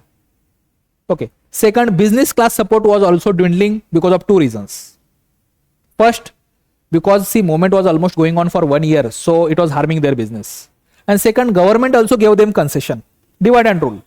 Now government imposed 5% surcharge on cotton clothes import. So somehow government was showing you are protecting business class interest. Okay. Third, we can say militant nationalism was increasing this particular time. Revolutionary nationalism was increasing this particular time. Working class support, middle class support. Working class support anyways was very less, but middle class support as such was also dwindling this particular time. So maybe it was time for negotiation because almost 1 year people were sacrificing.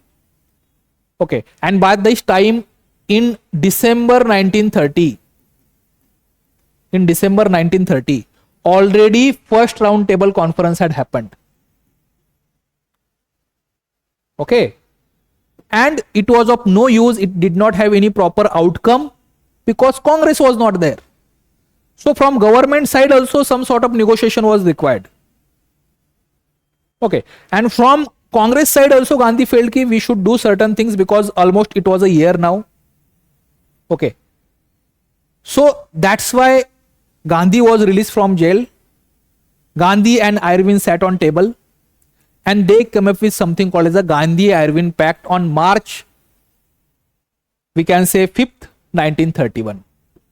Okay. That is what they came up with. That is Gandhi-Irwin Pact over here. Okay. Fine. Before we see the Gandhi-Irwin Pact, see, I will show you some of the questions, how UPSC asked the question. You see this prelims previous year question. Which of the following organized the march to Tanjore coast, okay, to break the salt law in April 1930? The answer is what? Vich Dambaram Pillai. Sorry, the answer is We can say Sri Rajagopalachari, not P. Chidambaram, like Sri Rajagopalachari. P. Chidambaram Pillai was there in Swadeshi movement. ठीक है, तो ऐसे answer है, ऐसे question पूछा जाता है. That's why you should remember all those leaders. A comprehensive list will be given in your notes. Don't worry about that. Some of them I have already discussed. Almost 80% of them I have discussed. Okay, fine. This news, how news reporting had happened, we have already discussed that. Now let's come to the Gandhi-Irwin Pact. Okay, so Gandhi-Irwin Pact, basically, what did this pact say? Okay, so Gandhi-Irwin Pact basically said कि now Gandhi is going to suspend civil disobedience movement, and second, Gandhi is going to attend, या Congress is going to attend second round table conference. Okay, fine. Congress is going to attend the second round table conference. Okay, now what government offered in this Gandhi-Irwin Pact? Okay, Delhi Pact जिसको कहा जाता है. What government has offered? Please remember those things also. Okay, so I have given what were the things that were given by the government. Okay, so government said कि we'll agree upon certain things. Those were around 7 points. What are those 7 points? The release of all the political prisoners which were not convicted of violence. Remember this thing. Those who were not convicted of violence, you should release them. From prelims point of view, you should understand this point. If somebody is convicted of violence, then they won't be, of course, released. Okay. Remission of all fines not yet collected. Return of all the lands that were not confiscated in the area where people had refused to, of course, give revenue. Lenient treatment to the government servants who had resigned. Tried to make salt in coastal villages only for personal consumption. There should be right to make salt for the people in coastal villages only, inland coastal villages, without any license, without any tax, but personal consumption, not for salt. Okay, right to peaceful and non-aggressive picketing, withdrawal of emergency ordinances, all such demands were there. Government had accepted that. But from exam point of view, and I have taught you this many times, the approach for prelims. For exam point of view, be it in history, be it in polity, be it in environment or any other subject, you must remember those points which were not included in that kind of act. Let's say you are studying an act in a polity, in current affairs. Okay, and when you are learning current affairs, there were a couple of things that were there in the article, newspaper articles, that were supposed to be included in this act. And if they are not included in the act, remember those things which are not included in act, because UPSC is going to put those things in your question.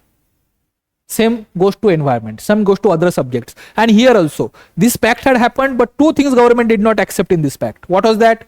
Inquiry into police excesses. Whatever brutalities that police had done, government said कि we will not take any action against the police, we will not inquire this. Okay, and commutation of sentence of Bhagat Singh and his comrades. Bhagat Singh, Sukhdev, Rajguru. Okay, they were given death sentence by this time. We'll discuss that in our revolutionaries class. So it was a demand of our nationalist, it was demand of whole nation that time. Okay, if you are not completely pardoning them, at least commute their sentence to the life imprisonment or lesser imprisonment. Do not give them death sentence. But these two demands were not accepted by government. Yeah, Irwin. And still Gandhi went ahead with that. Of course, Gandhi is criticized a lot because of this. Gandhi had not done enough. If Gandhi could, he could actually make government accept this demand also. But whether that was right or wrong, that's a different thing. Okay, that is not a part of our discussion now. But unfortunately, that demand was not accepted. Okay, and our great, we can say our great revolutionaries of that time, okay, they were hanged. Okay, fine. So these two demands you must remember from exam point of view. Okay, that these were not accepted as a part of Gandhi-Irwin Pact. Other demands were accepted. Gandhiji suspended civil disobedience movement. Now Gandhi said, I am going to come to the second round table conference. Okay, now there is one more debate. Okay, that why Gandhi withdrew the civil disobedience movement that time. I told you some of the reasons why, how support was dwindling. But still some people felt that CDM was at good level this particular point of time. Okay, but still why Gandhi withdraw? So there are multiple viewpoints regarding that. There is one viewpoint which says that Gandhi was under the pressure of business class. The same business class which supported civil disobedience movement now was not supporting it. Why? Because it was affecting their business and they pressurized the Gandhi that you should withdraw this movement. Okay, We should withdraw this particular movement. Okay. But then other view is that ki business class is not, see, the counter view to that is that ki business class was not homogeneous element in India. Business class jo hai, it was not homogeneous element in India. That all of them will tell Gandhi ki you should withdraw movement. Okay. Many of them traders were still supporting the movement. And second point is, was business class really that influential? Was it that strong pressure group which could actually make Gandhi to withdraw movement? That is also a question. Okay. And I think most plausible, probable reason could be that movement now was almost a long-term movement. Almost it was a 1 year that people were sacrificing. We had seen an incident what was happening in Gujarat. Okay. So almost it was a 1 year. So a long-term movement cannot last so long. A mass movement cannot last so long. And second, there were also signs of violence and movement being going out of control. And Gandhi wanted it to be a strictly non-violence movement. Okay. And that's why Gandhi withdrew it. Okay. So reasons are there from both point of view, whether we should have withdrawn it or not. Nehru did not like it. Okay. What did Nehru say that time? That civil disobedience movement has died not with bang, but with a whimper. That's what actually Nehru says. Okay. So he was not happy. Many people were not happy with the withdrawal of civil disobedience movement that time. But still it was not withdrawn, but it was suspended. Suspension and withdrawal, there is a difference. Suspension means you temporarily pause it. Withdrawal of it, you completely withdraw it. Permanently withdraw it. Permanently end it. So it was suspended. Okay. And after civil disobedience movement was suspended, okay, then Gandhi goes, this is a question on Gandhi Irwin Pact. See, this is a previous year question on Gandhi Irwin Pact. Okay. And see how UPSC plays, as I told you earlier also. Gandhi Irwin Pact included which of the following? Invitation to Congress to participate in second roundtable conference, yes. Withdrawal of ordinances promulgated in connection with the civil disobedience movement, yes. Acceptance of Gandhiji's suggestion for inquiry into police excesses. See, it was not accepted, right?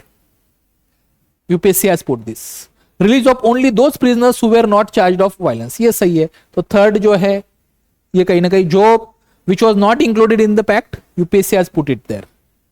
Okay. So your answer will be of course B. 1, 2 and 4. Okay.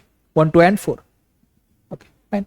And mains question, we will discuss their answers in detail. I will show you some mains question also at the end of the class. We'll discuss their answers in detail. Of course, and in your notes also. At the end of your notes, there will be all mains question. There will be previous year questions and practice questions, prelims question also. Okay. Fine. Chalo. Now let's go ahead and let's see ki Gandhiji now attend second roundtable conference. 5th March 1931, it was suspended with civil disobedience movement. Now Gandhi goes. Okay. And it was, we can say, around December, I'll say. It started from September, October itself. But I just remember this, December month. December 1931. Second round table conference will happen. What is round table conference basically? Okay, the discussion of different political parties, Indian government representatives, we can say the government of United Kingdom that time, they will have a discussion conference over here. Okay, we'll discuss those conferences of course in detail as a separate thing. Second round table conference happened. Nothing positive or nothing substantial, or we can say no substantial outcome of second RTC had come. No substantial outcome of second RTC had come. Okay. And there are multiple reasons for that. The main reason was, of course, the separate electorate issue for depressed classes. Gandhiji did not want separate electorate for depressed classes. He just wanted reservation. However, other leaders did not agree with that. Then by this time, Lord Irwin was replaced by the Lord Wellington. Okay, you should remember this also, कि by this particular time Lord Irwin जो है, he was replaced by the Lord Wellington. I'll write it over here. Lord Wellington. He was the new Viceroy of India by this time. Okay. Government also changed in Britain. Multiple things that happened. We'll discuss that when we'll discuss in detail the second roundtable conference. Okay, we'll discuss that particular time. Okay, first, second, third, all round table conference will discuss. Fine. But point here is the second round table conference, at least from Congress point of view, it was a utter failure. There is no doubt regarding that. It was a failure over here. Gandhi comes back to India. Okay. He resumes, we can say, civil disobedience movement. He resumes civil disobedience movement. Okay. However, the response was not that great. Why? Because the tempo of movement was already lost. Okay. And as the tempo of movement was already lost, hardly there were few areas. For example, in Odisha. Okay. Movement was at good level that time. In fact, people from Odisha felt that Gandhi had won because it brought government on negotiating table. As Lord Wellington had said, two regions, as Lord Wellington had said that time, two regions, that is Bengal and Bombay, are two black spots of the movement. Black spots of the movement. Why? Because even after resumption of the movement, there was good response in this particular area. But otherwise, working class was not that interested now. Middle class was going away. Business class was already opposing it. Okay. The tempo of movement was lost. Okay. And meanwhile, Gandhi was also arrested. Government now arrested Gandhi also. So that's why it was in May 1933, Gandhi suspended movement again. Gandhi again suspended the movement. He did not withdraw it completely. Okay. Or finally it was April 1934. Civil disobedience movement was completely withdrawn and Gandhi was in jail. Okay. So this is how this civil disobedience movement had ended. Just give me a moment. By the way, let me tell you one interesting fact, and most of the students won't know this, and I'm sure. Okay. Acha, there is one more thing you should know. During this civil disobedience movement, when the resumption of movement had happened, Congress was declared illegal organization by the government. Congress Working Committee, the Congress was declared as an illegal organization. So that fact you should know. And there is one more fact that you should know. This was a date of 28 October. You don't have to remember the date as such. 1934. Gandhi had resigned. Breaking news. Gandhi had resigned from the membership of Congress. Officially, Gandhi had resigned from the membership of Congress over here. Why? Okay. Because Gandhi had felt that he and other Congress leaders are having differences. And other Congress leaders were not having faith in Gandhian strategy. Okay. Gandhiji at this point of time wanted to promote that constructive program of popularizing charkha and khadi, in which at least Jawaharlal Nehru was not at all interested. Okay. We'll discuss that some point of time. Okay. Second, and I'm not saying that Nehru was completely wrong in that or Gandhi was completely wrong in that, but that was the case. Okay. After that, if you see, there was one more aspect of this, that Gandhi was also wanted to do this work among untouchables and all, but people and Congress leaders felt that it is not a right time for that. Okay. So Gandhi felt that he is kind of having these differences with the Congress at this particular point of time. So he resigns from the Congress. Okay. And after that, he mainly does the constructive work till the next movement will come. A lot of constructive work will happen. Regarding that, I have given a write-up also to you. Harijan Sevak Sangh, on which was like All India Untouchability League, what he did, positive, negative aspect of that. And we will also discuss when Gandhi versus Ambedkar differences.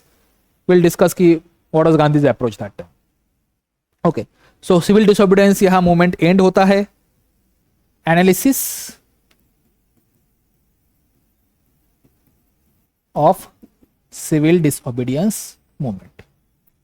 I think that timeline is quite clear to everyone now. Okay. The timeline. I'll show you.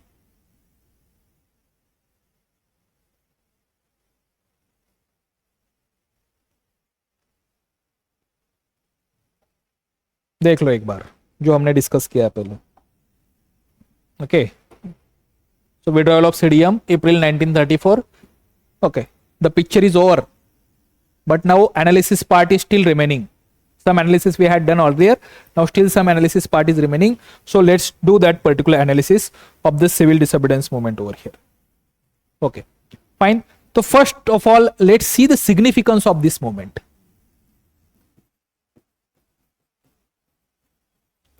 What was the significance of the movement? First thing, okay, the first significance of the movement, I'll say the mass mobilization. It was probably Congress's and Indian national movement's biggest mass mobilization till this time. Around different sources, I can quote around 90,000 people were imprisoned by this time. Okay, it touched kind of all the different sections of the society. Okay, fine. And to very large extent, we can say 1931 electoral success of Congress, in which Congress had almost formed ministries in 8 provinces, we can credit to the civil disobedience movement, because the position of Congress certainly was elevated by this. Okay. Second, reach of Congress had increased. Reach of Congress, both vertically and horizontally. What does vertically and horizontally mean, sir? Vertically means two different sections of the population. In poor class, in labor class, among women, let's say. Okay, so different subaltern classes. Okay, different sections of the population, business class. Horizontally means different areas of the country, right from northeast till northwest, north to south, the movement had reached and Congress had reached. Okay. Third, participation of women.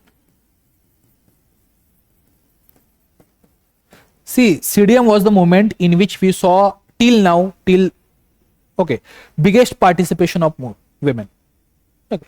Even rural women also had participated. In fact, they thought it is their religious mission to be a part of civil disobedience movement. Okay. It is their religious mission to be a part of civil disobedience movement over here. That's what women felt that time. Okay. And let me tell you one interesting fact over here. Okay. When Gandhiji had initially launched, when started Dandi March, and he had 78 volunteers with him. Okay. None of them was women.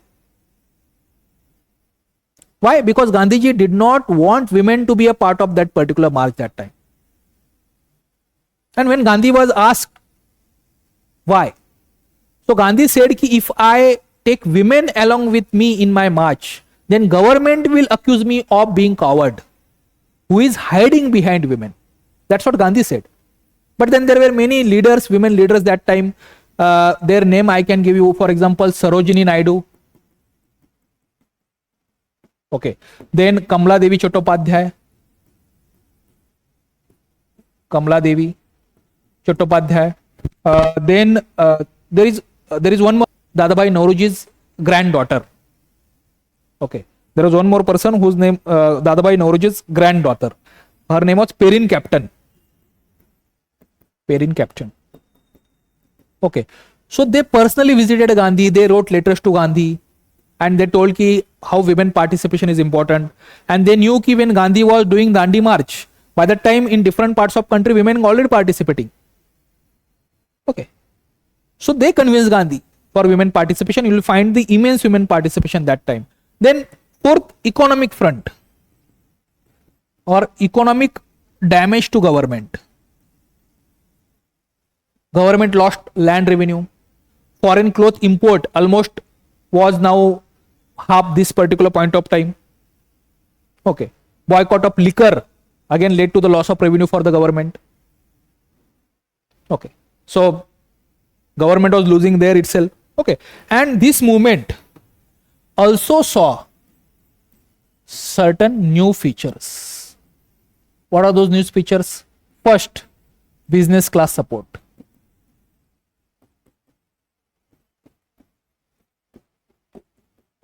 First was business class support. Business class support in two ways. They directly participated in movement, at the same time they sponsored movement through their money. Okay. And second, पैसा बोलता है, ठीक है. And second thing, these anti-tax campaigns. Okay. Anti-tax campaigns में क्या है? For example, anti-चौकीदारी tax. Okay. Anti this revenue campaign. These anti-tax campaigns were also there.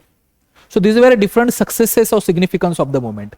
But then what are failures or limitations of the movement? Limitations.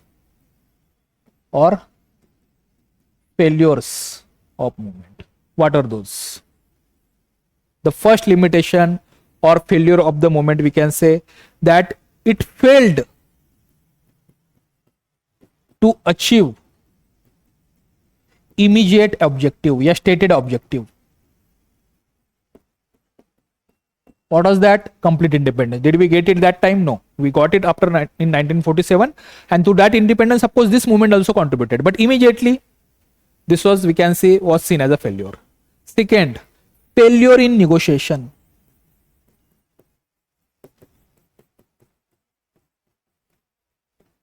I always see this. Okay. And I say this for the political protest, political movements. In today's time also and that time also. Generally these protesters win war, but they fail in negotiations. Same thing happened here also. Okay. Gandhi Irwin Pact had happened. Okay. And then Gandhi thought he will get something in second roundtable conference, but there was no positive outcome of second roundtable conference over here. So, and that's why even Nehru is saying CDM has died, not with a bang but with a whimper. Okay. Then limited participation of some sections, low response among some section, especially labor class. Okay. And second, Muslims. Their participation was very less at this particular time. Fourth, accusations against Gandhi. Accusations of what? Pressure from business class. Those accusations also happened on Gandhi. That's why Gandhiji removed this, kind of took back this particular movement. Okay. And sense of disappointment among many. When Gandhi withdrew this movement, when he suspended this movement temporarily, there were many people in India, they had disappointment because of this. Okay.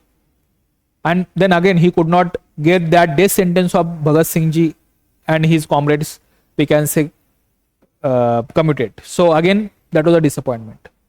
Okay. So these were the reasons. Okay. We can say certain failure points of this particular movement over here.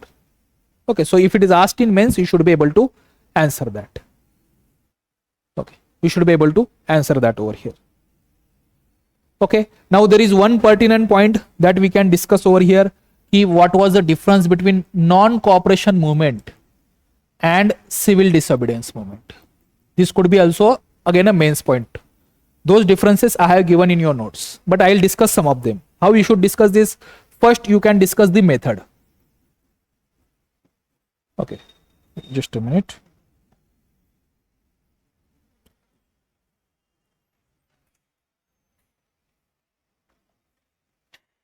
First, method. Okay. So NCM में method was what? Non-cooperation, boycott and other things. CDM में method क्या है? Breaking specific laws. Okay. Second, demand. NCM में demand क्या है? Swaraj.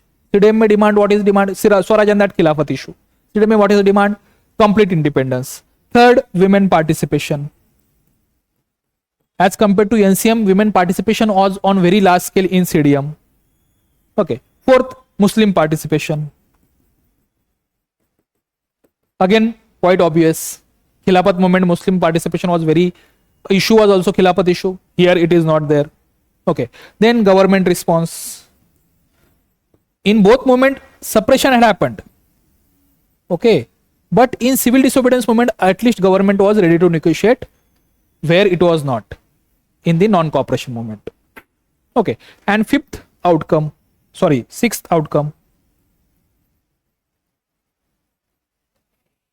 Okay.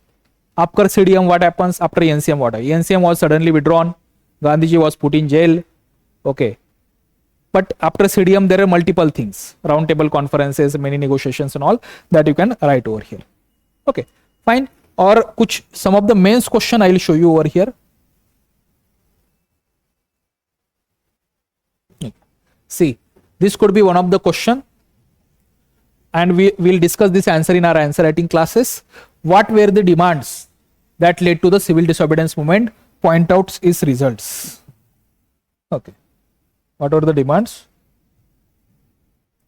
that led to the civil disobedience movement? Point out its results. So, sorry, what were the events that led to the civil disobedience movement? Point out its results. So, events, those I have told you through timeline. You don't have to include all the events, but some of the important events of that you should write a timeline and then you should discuss that. You should discuss that particular thing. Okay. Then, next question. Was civil disobedience movement a success or a failure? Give reasons for your assessment with suitable historical evidence. I think this is also quite easy. We have already discussed what are successes and what are failures of the movement. Okay, fine. That could be one of the question. After 1922, Gandhi faced both ideological and organizational crisis within the national movement. Examine. So we have discussed what are the crises that he had 1922 ke baad he had faced and what opportunities he got. So that examination point of view you can write over here. Then what is difference between CDM and NCM if this is asked? As a concept also we have discussed and specific points also we have discussed. You can write that particular thing also. Okay. So we can say this is quite understandable. We can easily approach all these things. In next class, okay, we will discuss round table conferences as a theme. First, second, third round table conferences, who attended that, what was the significance of overall round table conferences. Then we'll have to discuss communal, we can say Purna Pact, Communal Award and Purna Pact. This politics we have to discuss. Then we are also going to discuss 1937, 1938 Congress session, Tripura session, Haripura session, what happens between Gandhi and Bose, and then overall Gandhi versus Bose theme hai, that we are going to discuss over here. Okay. So such kind of topics we will discuss in next class. Okay. Fine. Thank you.